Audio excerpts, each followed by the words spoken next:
Welcome back everyone to Tales of a White Mage.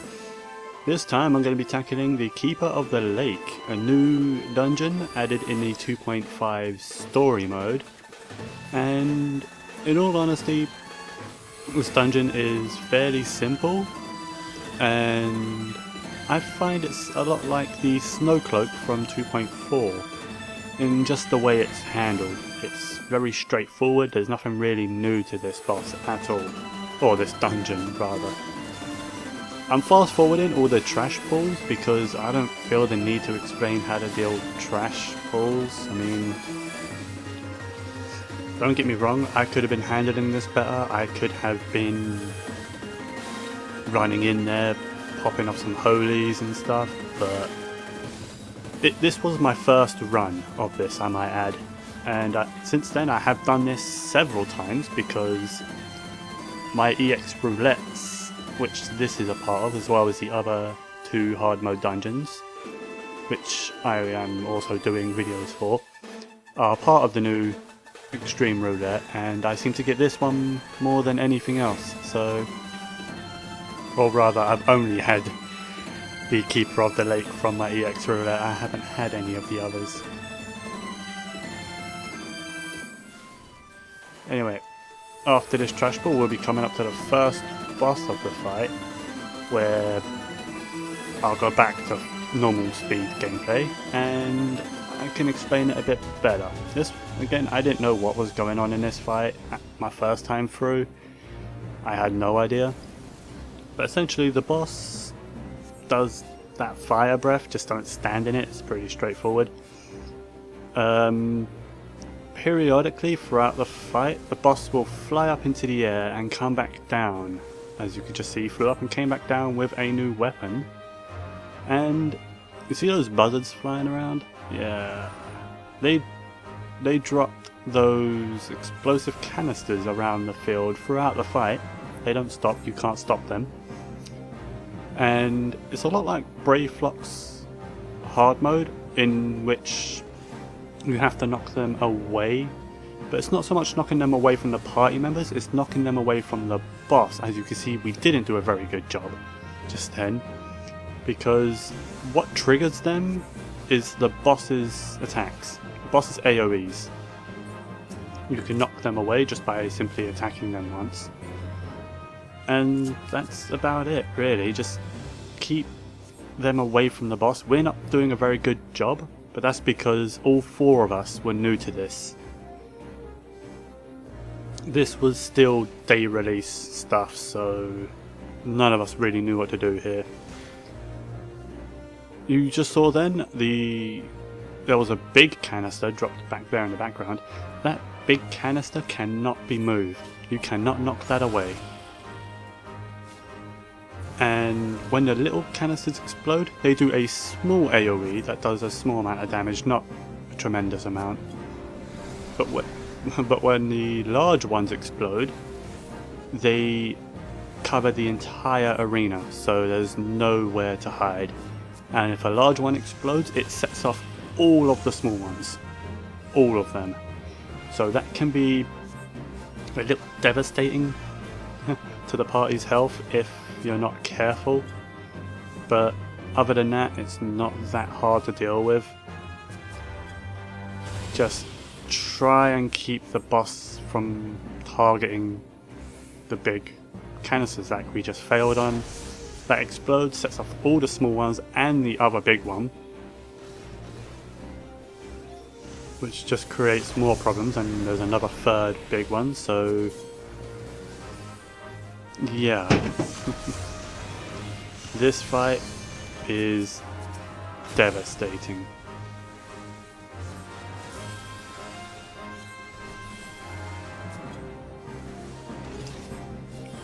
On your first run, that is. But since then, I have had no problems with this fight, to be honest. It's a little... it comes down to carelessness in this fight. If you're careless, stuff happens and the party can get wrecked rather quickly.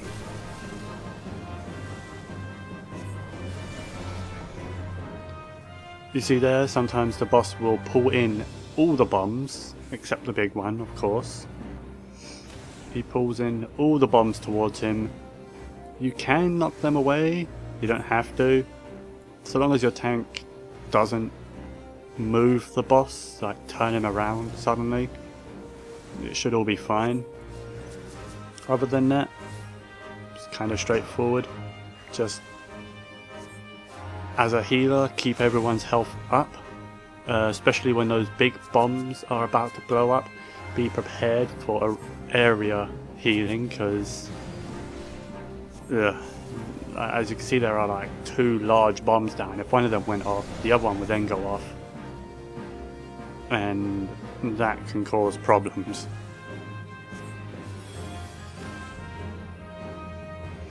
We see there one of the small ones is about to detonate. That's not good, because that small one blew up and then triggered the other ones to explode, pretty much. So long as, yeah, there we go. That small one triggered the large one to explode, which, as we all know, the large one explodes, sets off the other large one, sets off all the small ones, and everything just becomes a nightmare. But with that dealt with, we get our stuff together, check out the loot, and move on. The loot in this place is item level 100 gear and a crafting item. You get both now, which in my opinion is the best part about the new dungeons, is the fact you get both a gear and crafting material, not one or the other, you get both. And that doesn't just apply to the new dungeons. I've seen that implemented in some of the older dungeons now, which is good. Here we have some more trash pools, some more Magitech Vanguard things, whatever they're called, and some small guys. Pretty much straightforward. There's nothing here out of the ordinary. Just beat down everything, pick up the key and move on. This is a lot like Castrum in some respects. It's got the same feel to it, and I don't like that, in my opinion. It doesn't have the same atmosphere as some of the other new content like World of Darkness and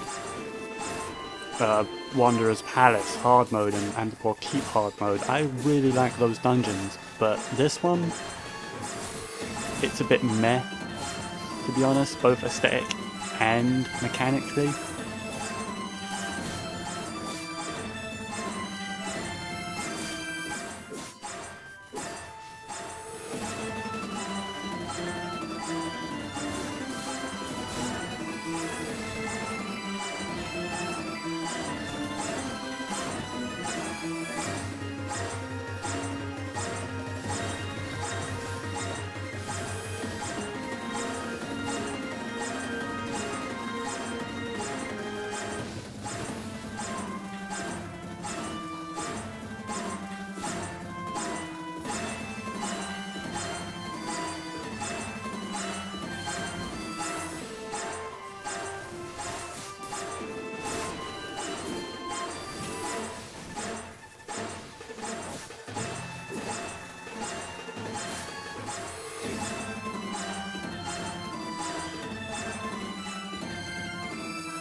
Alright, and with them trash pools down, we move on to the second boss of the Keeper of the Lake, or whatever it is. Yeah, Keeper of the Lake. And this guy has been known to cause problems in my other later runs. For starters, he does this fire breath, similar to the other boss, but this one lasts longer and is much more devastating. Do not stand in that. I have seen a tank just stand in that and nearly get wrecked because it's just too much damage.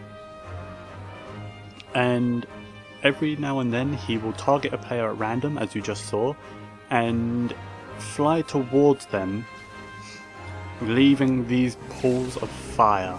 Do not get hit by them and do not try to stand in them, because that shit hurts so much. It's similar to the other boss. Carelessness in this fight is your worst enemy. Your worst enemy.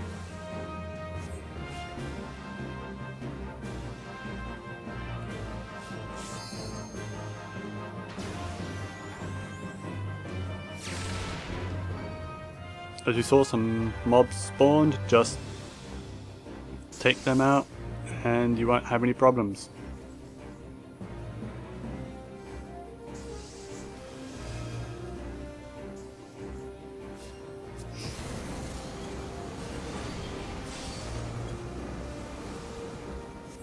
The key with this boss, I found, is definitely your positionals. It's where to stand, where not to stand. That's key. He can create situations where you cannot even get near the guy without standing in something horrible. I've seen that plenty, and it can be annoying for melee DPS especially.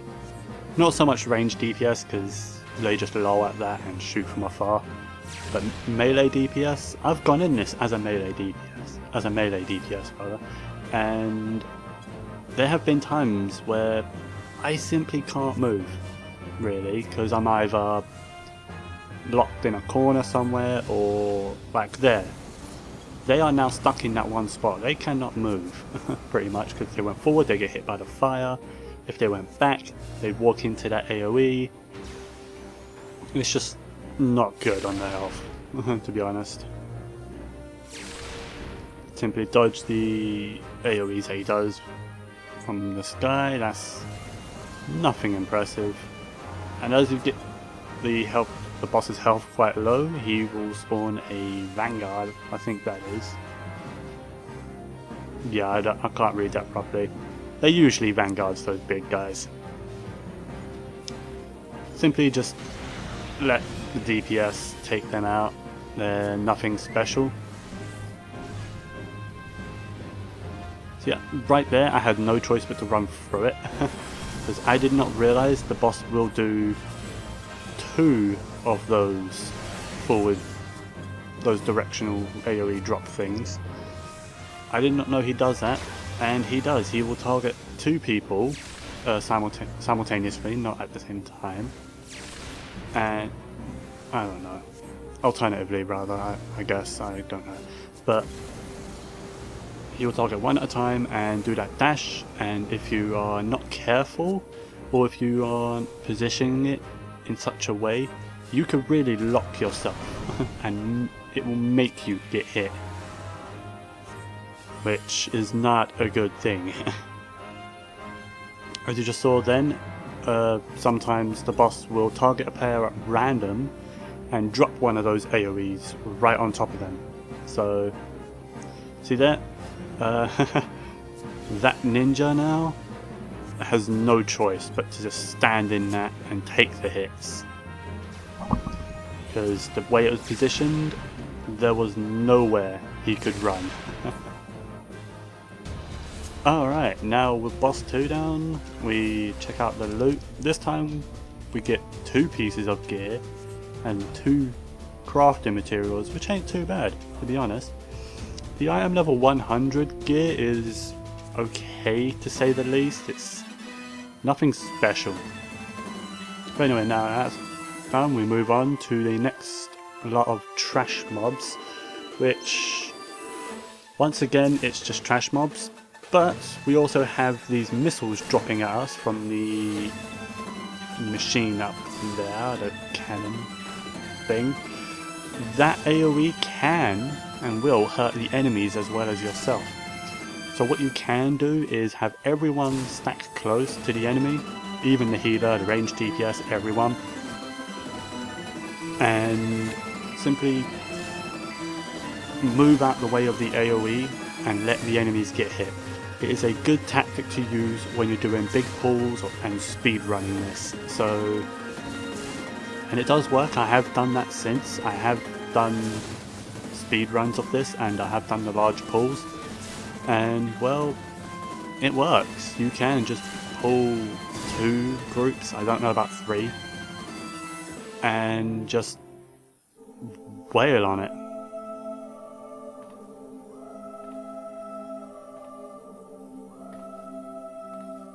Who treadeth now upon my bones, and waketh me from slumber sweet?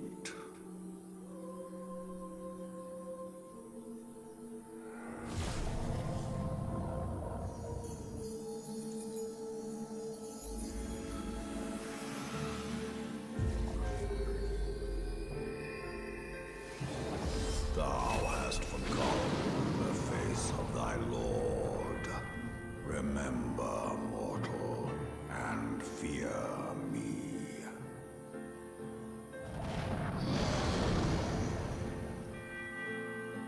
Alright, and here we have the boss of Keeper of the Lake, Midgard Summer. This guy can be a real pain in the ass. Let me just put it that way. You see two dragons on the field, dead dragons, I might add, on the field. Midgard Summer will resurrect one of them at a time, starting with the orange dragon and then the blue. At time, Midgard Summer himself will be invulnerable to attack, so don't bother with that. But instead you just take down the dragon, and it actually takes off a sizable amount of Midgard Summer's health. I think it's like 45% of his health. So really you only need to do 10%, and the other 90% comes from those two dragons. But anyway, now that we've sort of got our shit together, we go into it. I know a little bit about this fight going into it the first time, because I had saw the great Mr. Happy. He done this, and I saw that part of it. But anyway, this fight starts off, and it already shows you there are a lot of AoEs to dodge in this fight. I mean a lot of AoE. So you need to stay on your toes. Anyway, with the first dragon, you want to pull him away from the boss, because he has a buff, what's it, vulnerability down buff or something, or defense up buff, I'm not too sure what it's called. Basically, when he is near the boss, you will do very little damage to him. So you want to pull him away from the boss. Basically, where he spawns anyway is good. So that way you can actually get that dragon down quick enough. Otherwise, this can actually be really hard if you're not careful with that.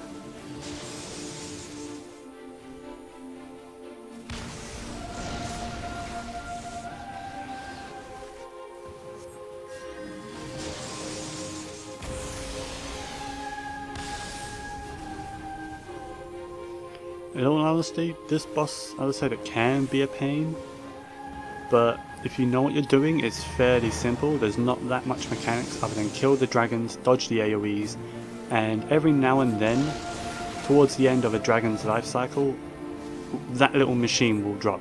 Kill it as soon as possible. ASAP, no matter what. You stop what you're doing and you kill that. And then the boss will, as you just saw, I'm a little late on this, Midgard Summer, he charges up a arena-wide AoE that will wipe the party.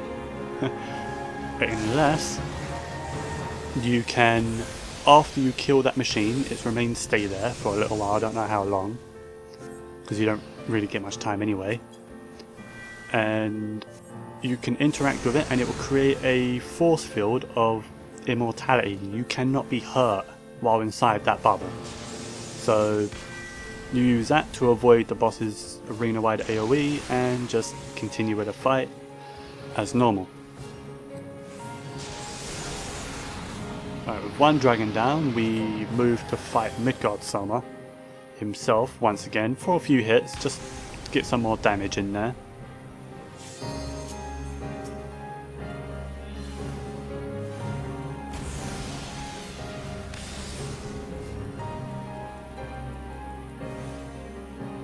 And at this point he actually starts upping the amount of AoEs that he does. And that was enough to begin with. Now there's even more. He starts doing this a bit more often. And this move as well. This covers a large portion of the arena and could do a sizable amount of damage if you're not careful, so try to stay out of that, or at least only get hit by one of the fires, because getting hit by one is fine, but if you get hit by two or all three, that's pretty much you dead, so try to stay out of that. I wasn't expecting that third line of AoE from Midgard Summer's attack, so that one hit me, because before there was only two, and that time there was three. So you might want to be careful. Yeah, I have nowhere to run, so I'm going to take one of his fires. Does a sizable amount of damage, but nothing that I need to worry too much about, so yeah. As like the other dragon, this dragon also gets a buff, but to remove it, keep him near Midgard Summer himself. So that way you can take this dragon down pretty much the same amount of time you did the other one. So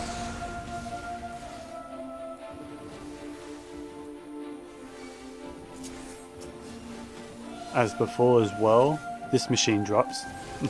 I change, put on cleric stance and do a bit of DPS myself just to kill it quicker. And yep, there's that bubble, and he's not in that. But you get in there and you'll be safe, even from the other dragon's AoEs, surprisingly.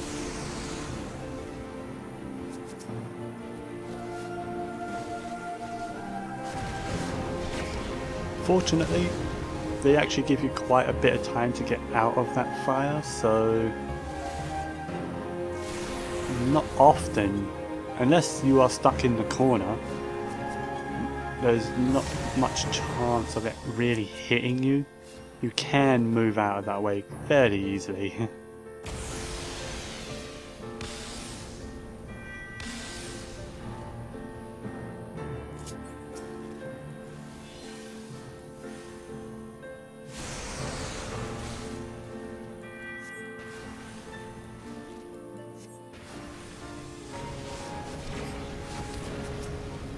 To be honest, at this point you can probably just limit break the dragon, because you don't need the limit break for the boss. So, because after you kill the dragon, Midgard Summer's going to have less than 10% of his health, so you're probably only going to have like 4 or 5%, so just a few hits will kill him.